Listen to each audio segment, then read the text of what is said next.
buscamos una solución para que en el centro de Valencia, y concretamente en el barrio del Carmen, se apueste por un turismo inteligente gracias al uso de nuevas tecnologías. Quédate en este vídeo y descubrirás por qué. Nos situamos en la Plaza del Tosal, lugar icónico del Carmen, un barrio situado en el corazón de la ciudad conocido por su abundancia cultural, histórica y artística.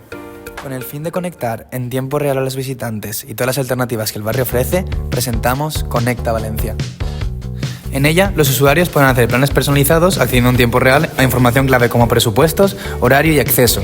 Todo esto reunido en un mapa interactivo, el cual estará separado por categorías relevantes, pasando por patrimonio histórico y museos, hasta espectáculos o espacios al aire libre. La otra función principal que incluye la app es la creación de un asistente virtual hecho por inteligencia artificial para que te asesore, te guíe e incluso te ofrezca planes personalizados según cuáles sean las preferencias de tu perfil.